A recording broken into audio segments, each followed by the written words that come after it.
La semaine dernière au Japon, un homme est monté dans une sphère en verre et a roulé directement à travers le trafic aux heures de pointe. En Pologne, un vélo sans aile a soulevé un pilote à 600 pieds grâce à une technologie qui ne devrait pas exister. Et en Californie, une voiture vient de descendre l'autoroute 101, puis s'est envolée.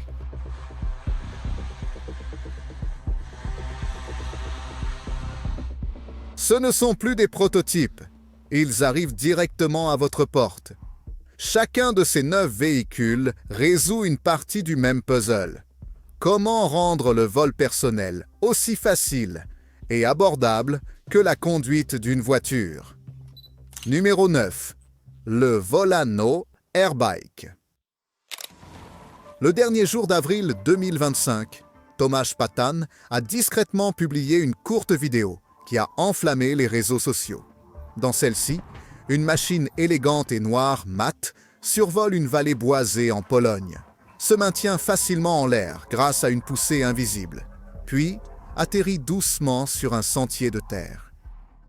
Ce n'est pas des images de synthèse, c'est le Volano Airbike, une véritable machine volante qui semble tout droit sortie d'un film de science-fiction. Patan, le cofondateur de Jetson One, a passé 2 ans à le développer dans le plus grand secret. Et maintenant, le monde en a enfin un aperçu. Ce qui le distingue, c'est la manière dont il vole. L'airbike n'utilise pas d'ailes ni de rotor tournant. Au lieu de cela, il est propulsé par de petites turbines à réaction cachée dans un cadre ultra fin fabriqué en fibre de carbone imprimée en 3 dimensions. Ce cadre est 7 fois plus léger qu'une moto homologuée pour la route, mais suffisamment solide pour supporter les forces du vol. Les cyclistes enfourchent le vélo comme un coureur de motocross, se penchant en avant pour une vue à 360 degrés, entièrement dégagée. Comme rien ne tourne à côté d'eux, il n'y a pas d'encombrement visuel, juste une vitesse brute et une liberté. Un ordinateur de vol sophistiqué lit même le moindre changement de poids ou de pression sur le guidon, ajustant les buses de jet pour maintenir la moto stable, qu'elle soit en vol stationnaire ou qu'elle avance rapidement. Patan dit que l'airbike peut atteindre des vitesses proches de 124 miles par heure et le faire assez silencieusement pour se faufiler dans les rues étroites de la ville sans provoquer une tornade de souffle de rotor. Avec un seul plein de carburant, il peut voler pendant près de 20 minutes. 20 minutes de temps de vol permettent d'atteindre n'importe quelle destination dans un rayon de 16 km en quelques minutes, suffisamment pour transformer n'importe quel trajet. Les experts qui ont vu le prototype de près estiment qu'il pèse moins de 90 livres, ce qui signifie qu'il a un rapport poussée-poids meilleur que celui de nombreux drones de course. Bien que Patan garde les détails exacts de la turbine secret, jusqu'à ce que les brevets soient sécurisés, les systèmes embarqués, comme le casque de vol et les contrôles électroniques, empruntent beaucoup au Jetson One, qui se vend environ 128 000 $. Les images ne mentent pas. Vous pouvez voir l'airbike fendre les crêtes forestières, passant juste au-dessus des cimes des arbres et se faufilant dans des espaces où aucun hélicoptère ne pourrait rêver d'entrer. Quand le pilote ajuste l'accélérateur, les feux arrière rouges clignotent, preuve que ce n'est pas un trucage d'effets spéciaux. Même dans des vents forts, le site technologique polonais Whitemad a noté comment le vélo tenait sa position comme un champion, suggérant qu'il a un potentiel sérieux pour les missions de recherche et de sauvetage dans des endroits sauvages ou accidentés. Il n'y a pas encore de prise officielle ou de date de livraison, mais l'intérêt afflue déjà. Premier secours, les partisans de la mobilité aérienne urbaine et les investisseurs voient un potentiel dans un aéronef compact sans rotor qui pourrait atterrir sur des toits, inspecter des pipelines ou réduire les trajets à 10 minutes en vol. Patan dit que plus de vols d'essai arriveront bientôt et le prochain aura une ligne d'horizon de la ville en arrière-plan. Si une moto volante sans rotor semble impossible, attendez de voir ce que Toyota a rendu légal sur les routes.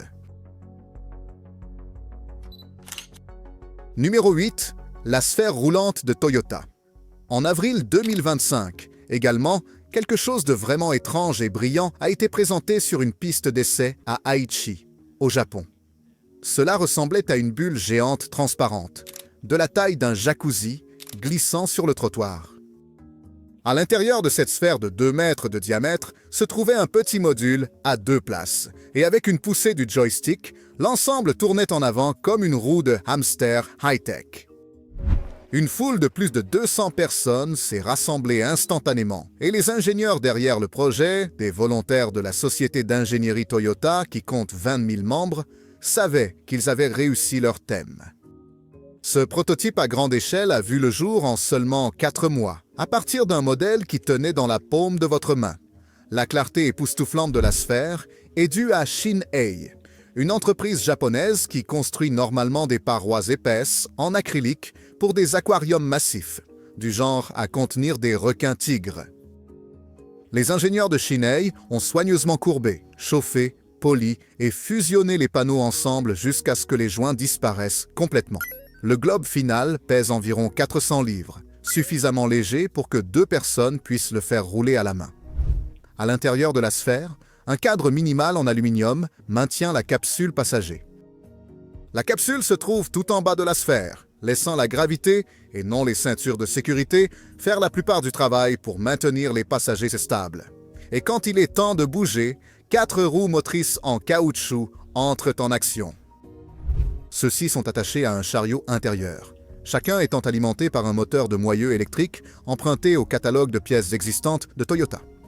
Lors des premiers essais, le spinner avançait à peine, environ 3 mètres. Mais après des mises à jour du micrologiciel, il peut désormais atteindre des vitesses proches de 16 km/h. Encore mieux, il peut tourner sur place avec un vrai rayon de braquage nul, ce qui est idéal pour la navigation serrée de trottoirs à porte dans les villes bondées. L'acrylique transparent offre une vue panoramique, mais Toyota travaille déjà sur des mises à jour de nouvelle génération. Les futures versions utiliseront du verre intelligent pouvant s'assombrir au soleil et afficher des informations comme la vitesse, le niveau de la batterie et la navigation étape par étape directement sur le dôme. Malgré le battage médiatique, Toyota affirme que le spinner n'est pas encore destiné aux concessions. Pour le moment, Toyota ne vendra pas le spinner dans les concessions. Au lieu de cela, il est déployé exclusivement dans Woven City, leur ville intelligente expérimentale près du mont Fuji, où les lois traditionnelles sur la circulation ne s'appliquent pas. C'est parce qu'il n'a pas de suspension, de protection en cas de collision ou d'adhérence sous la pluie. Mais dans des endroits comme Woven City, une zone de test futuriste remplie de robots à faible vitesse et de pods partagés, il pourrait réellement trouver sa place. Les ingénieurs travaillent maintenant sur un logiciel d'équilibrage en pente et explorent comment une batterie au phosphate de fer lithium pourrait prolonger le temps de conduite au-delà de 30 minutes. Mais alors que Toyota perfectionnait les sphères, une entreprise chinoise a discrètement résolu un problème plus important: comment voler sans choisir entre le sol et l'air. Numéro 7. Richter Skyreater X1. Début janvier 2025, le buzz sur le salon CES à Las Vegas s'est arrêté net quand un élégant scooter noir mat de la société chinoise Richter a avancé sans bruit, a déployé 4 bras en fibre de carbone et a décollé du sol. Ce n'était pas un prototype caché derrière une vitre, c'était le vrai produit. Appelée la Skyreater X1, la machine combine une mobilette électrique homologuée pour la route avec un système de décollage vertical complet. Chacun des 4 bras contient 2 hélices empilées, ce qui lui en donne 8 au total. Une fois en l'air, ses roues se rétractent dans le corps. Lorsque l'appareil atterrit, les bras se replient, réduisant le X1 à la largeur d'une moto classique. Parfait pour se faufiler dans la circulation urbaine ou se recharger à une borne sur le bord de la route. Les journaux de vol officiels, publiés après la démonstration publique, montrent qu'il s'élève à environ 200 mètres et croise à une vitesse d'environ 100 km/h. Le temps de vol dépend du pack de batterie. Le modèle de base SNEL vous offre un peu plus de 25 minutes dans les airs, tandis que le pack SX amélioré pousse cela à près de 40 minutes. Cela se traduit par environ 40 miles de portée aérienne. Ce temps de vol de 40 minutes signifie de San Francisco à San José en moins de 15 minutes, tandis que tout le monde reste coincé dans 2 heures de circulation.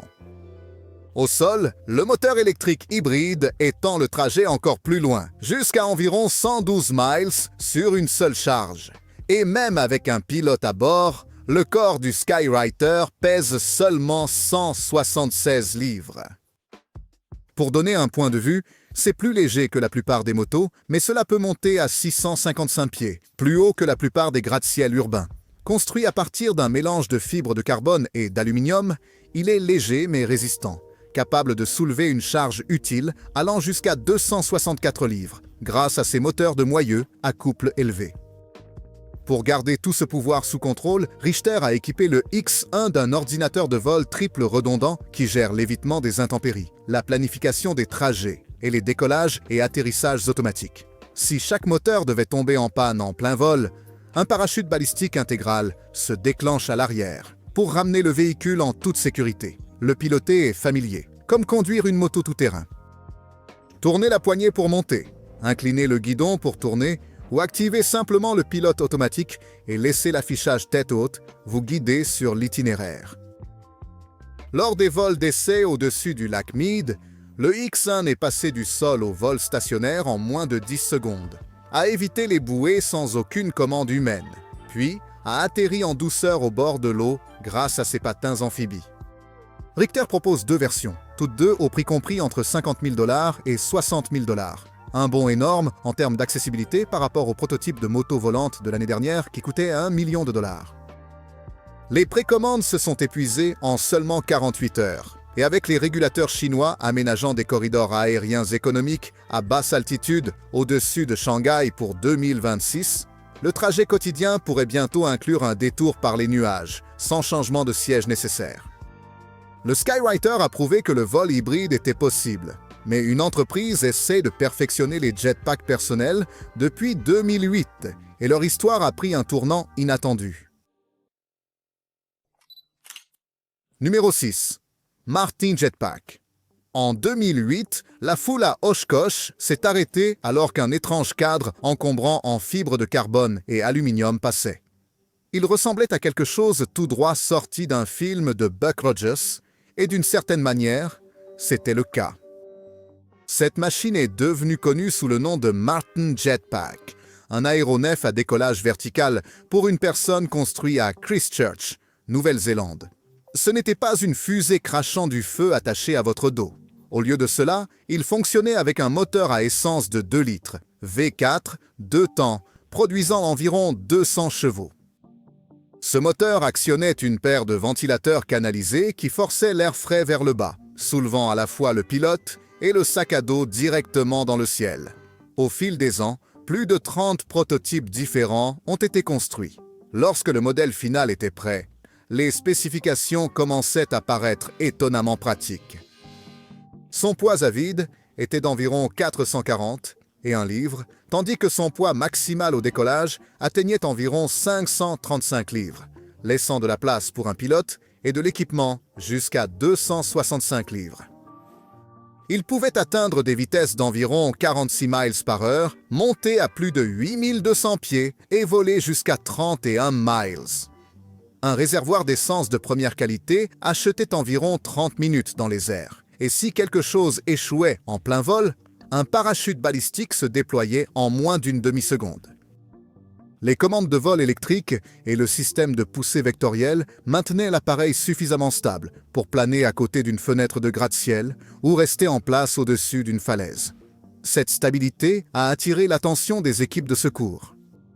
En 2015, la défense civile de Dubaï a passé une commande de 20 unités, espérant que les réacteurs permettraient aux pompiers d'atteindre les étages supérieurs de la Burj Khalifa plus rapidement qu'une échelle. Les groupes de premiers intervenants et les agences militaires du monde entier ont montré un intérêt similaire, y voyant une opportunité d'opérer dans des endroits que les hélicoptères ne pouvaient tout simplement pas atteindre.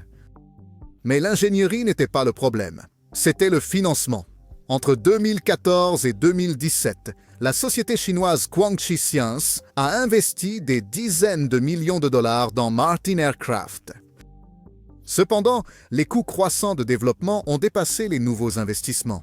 D'ici juillet 2023, l'entreprise avait épuisé ses ressources. Les liquidateurs l'ont fermé, mettant aux enchères 7 prototypes de jetpack, du matériel de test et d'énormes piles de données de conception. Un seul prototype s'est vendu pour 158 000 $. Peu de temps après, un acheteur international non nommé a acheté tout le reste, matériel, conception et droits, avec l'intention de poursuivre le développement en dehors de la Nouvelle-Zélande. La date de cette acquisition, juillet 2023, coïncide exactement avec le moment où la FAA a commencé à finaliser ses réglementations sur les appareils à décollage et atterrissage verticaux. Celui qui a acheté les conceptions de Martin savait que le paysage réglementaire allait changer. Cette acquisition discrète a maintenu le rêve en vie.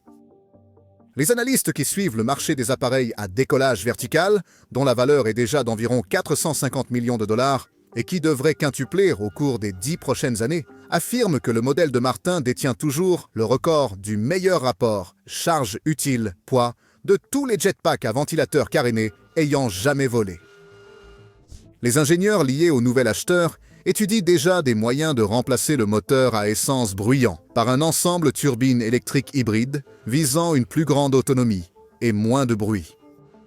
Si les vols d'essai se déroulent comme prévu à la fin de l'année 2026, sous la réglementation des drones partie 107, le Martin Jetpack pourrait enfin avoir sa deuxième chance, non pas comme un jouet de milliardaire, mais comme une machine de sauvetage capable d'atteindre 30 étages en moins de 30 secondes.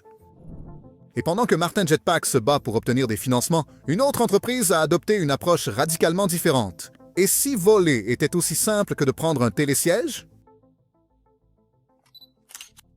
Numéro 5. EXA. Un après-midi venteux de printemps à l'exposition universelle d'Osaka 2025. Un aéronef à l'apparence étrange avec des jambes d'araignée s'est silencieusement levé du nouveau vertiport de mobilité intelligente. Il a flotté doucement au-dessus d'un bassin réfléchissant comme un miroir, puis a atterri sans presque un bruit.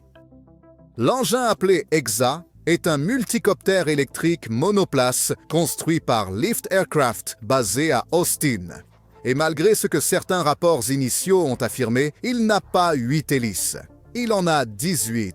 Chacune est alimentée par son propre moteur, tirant de l'énergie de batteries lithium-ion échangeables rapidement. Cette configuration donne à EXA environ 15 minutes de temps de vol, plus une réserve, avec une vitesse de croisière allant jusqu'à 63 miles par heure et atteignant des hauteurs proches de 1200 pieds. L'ensemble de la structure est fabriqué en fibre de carbone, équipé de flotteurs et comprend un parachute balistique. Tout cela reste en dessous de la limite de poids de 254 livres, fixée par la règle 103 de la Federal Aviation Administration. Cela signifie que toute personne aux États-Unis peut le piloter légalement, après avoir suivi une courte formation en réalité virtuelle. Pas besoin de licence de pilote. Le Japon a en fait pris une longueur d'avance. En mars 2023, Lyft et le géant japonais du commerce Marubeni ont effectué les premiers vols eVTOL au-dessus Osaka Bay. Ils ont démontré que le bruit de EXA restait inférieur à 65 décibels à 50 yards de distance, soit à peu près le volume d'une conversation normale. Depuis lors, plus de 200 personnes âgées de 16 à 72 ans se sont entraînées en utilisant des simulateurs VR conçus pour correspondre aux commandes à un seul joystick de EXA.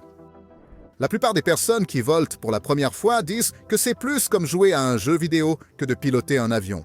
Et le système de vol triple redondant gère discrètement les tâches difficiles, comme la stabilité et la gestion de la batterie en arrière-plan.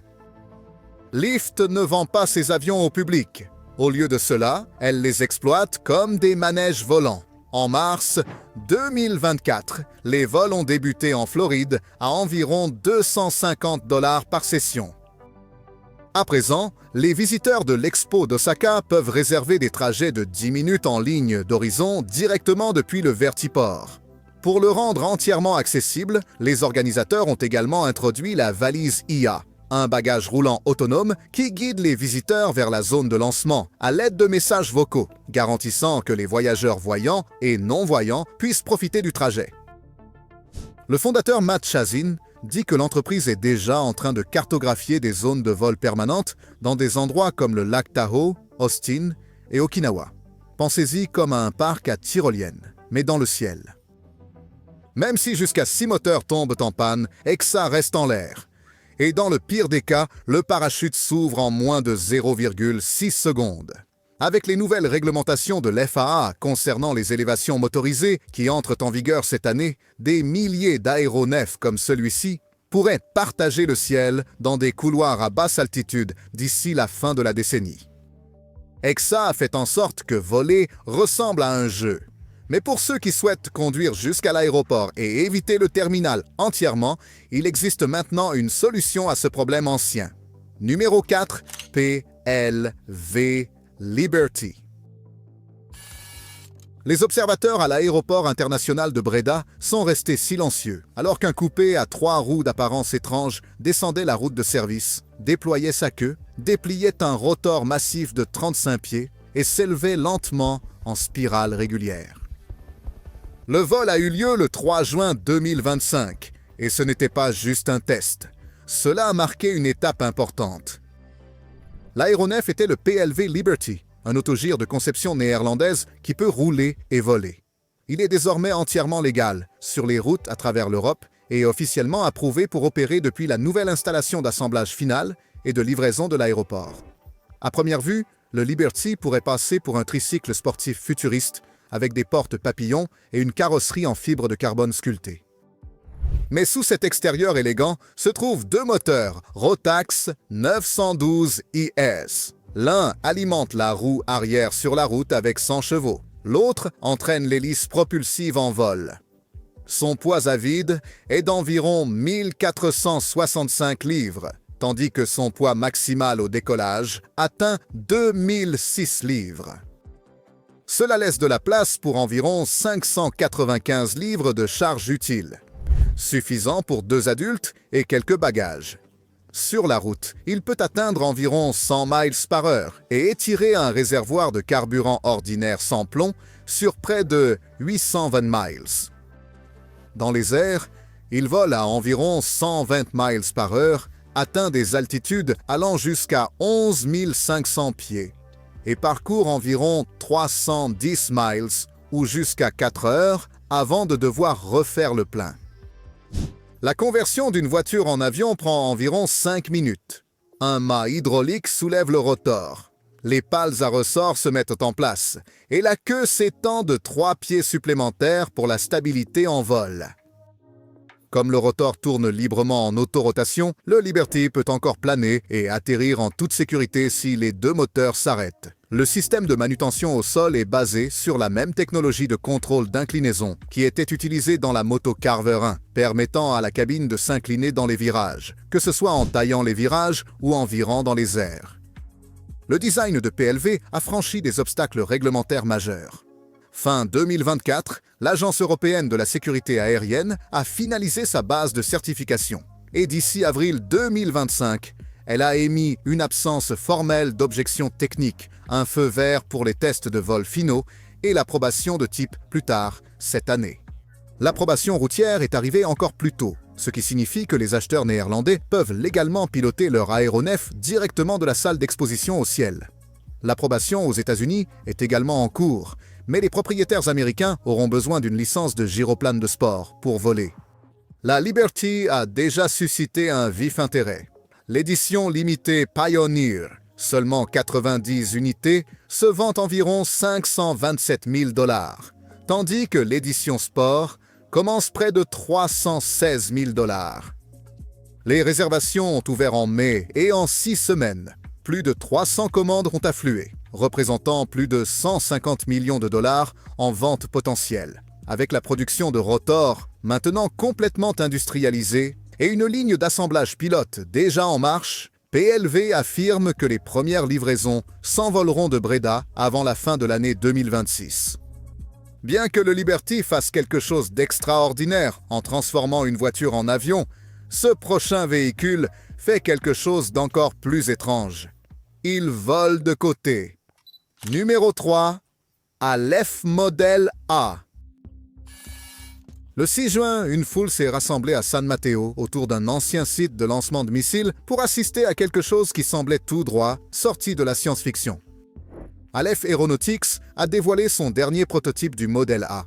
Et pour la première fois en public, la voiture non seulement a roulé, mais a réellement volé.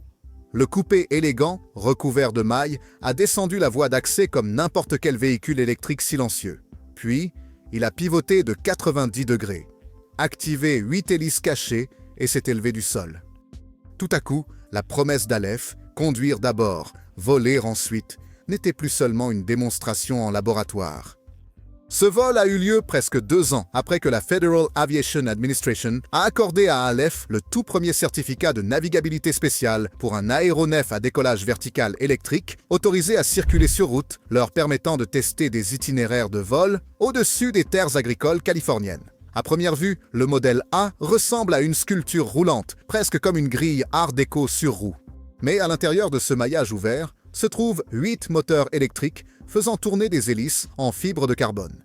Ce design répartit la poussée, ce qui aide à réduire le bruit et permet au véhicule de rester suffisamment léger pour respecter la règle par 103 pour les ultra-légers lors des tests. Lorsque la production commencera, la voiture pèsera environ 850 livres à vide, pourra accueillir confortablement 2 adultes et laissera même de la place pour les bagages grâce à un cadre en composite léger et un plateau de batterie structurelle conçu pour supporter la charge. Sur la route, il se conduit comme une voiture électrique de quartier, atteignant environ 25 miles à l'heure pour rester dans les limites légales. Mais lorsque vous appuyez sur le bouton « Voler » sur le volant, tout change. Le système vérifie l'espace aérien environnant, soulève les roues avant et ajuste les hélices pour une élévation verticale. Une fois que la voiture dépasse les bâtiments voisins, le corps pivote sur le côté, transformant le véhicule entier en une aile volante compacte. Dans les airs, elle croise à environ 110 miles par heure et peut parcourir jusqu'à 110 miles. Restez sur les voyages terrestres et vous obtiendrez environ 200 miles d'autonomie par recharge. L'intérêt pour le modèle A a augmenté rapidement. Aleph a commencé à prendre des réservations fin 2023, demandant $150 pour rejoindre la liste d'attente standard ou 1500 pour une place prioritaire. En mai 2025, plus de 3400 précommandes avaient été reçues, représentant plus d'1 milliard de dollars de ventes potentielles. Les premières livraisons sont attendues au dernier trimestre de l'année, en attente de la certification complète de l'Administration fédérale de l'aviation. Aleph a déjà loué une installation de 88 000 pieds carrés à San José et recherche au Texas un deuxième site, visant à augmenter la production à plus de 10 000 unités par an. Et tandis que le PDG Jim Duchovny a évoqué un modèle de berline Z à 4 places, avec plus de 300 miles en vol et un prix moyen pour un véhicule électrique, pour l'instant, le modèle A offre une promesse plus simple mais révolutionnaire. Éviter le trafic, atterrir sur le parking du magasin et parcourir le dernier pâté de maison jusqu'à chez soi sans jamais changer de véhicule. Aleph a maîtrisé le vol latéral, mais au Japon, une autre entreprise vient de réaliser quelque chose d'encore plus ambitieux.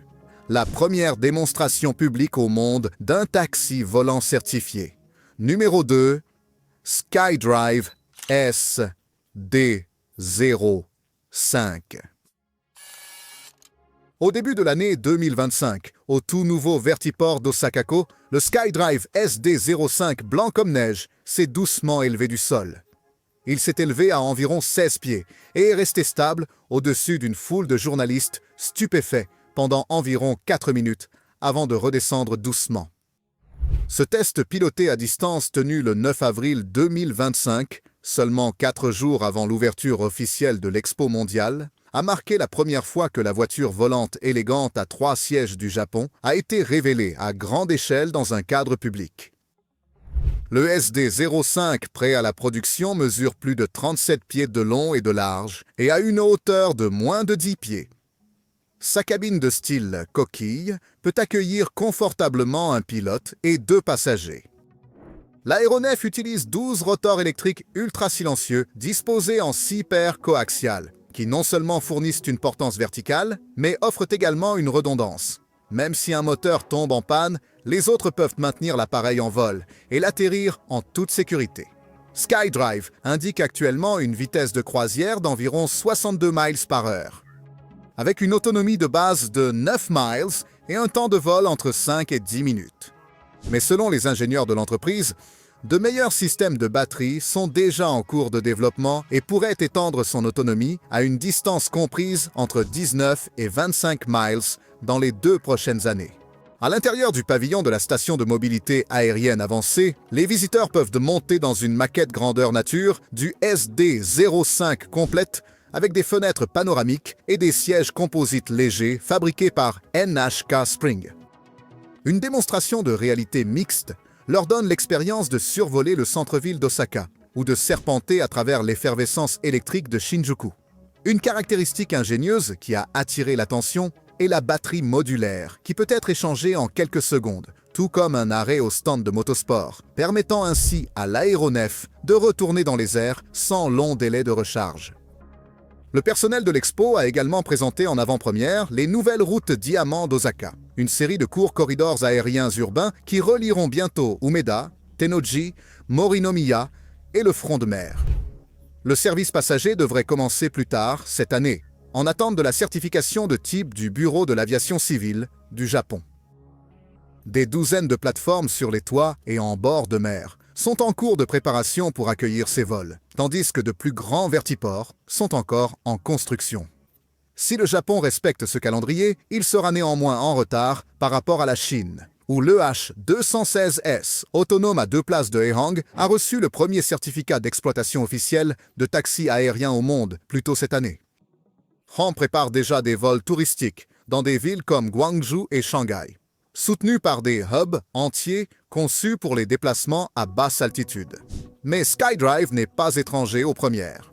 Son monoplace SD-03 a effectué un vol habité dès 2020, bien avant que la plupart des concurrents ne quittent même la planche à dessin.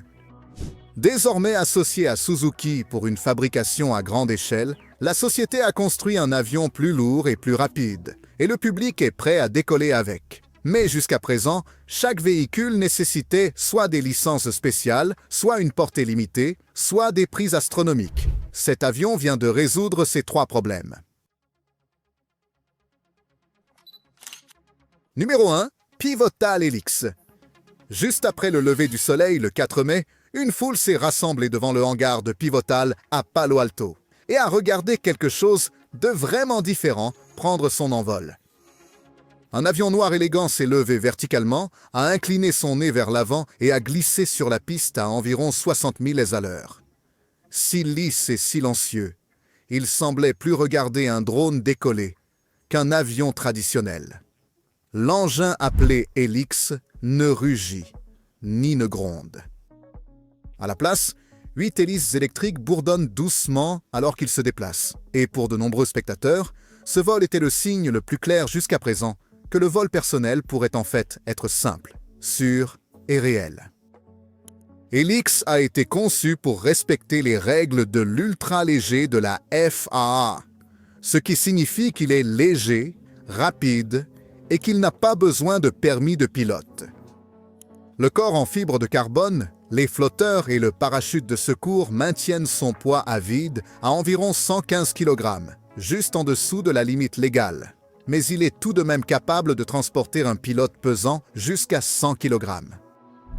L'engin peut naviguer à environ 63 miles par heure et avec sa batterie de 8 kWh, il vole sur plus de 20 miles avec une seule charge. Une fois qu'il atteint 35 miles par heure, ses ailes fixes aident à porter la charge, améliorant la portée et l'efficacité.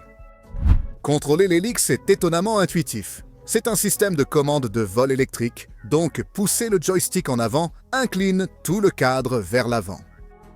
Un réseau d'ordinateurs triple redondants surveille constamment la température du moteur, l'état de la batterie et l'angle de vol.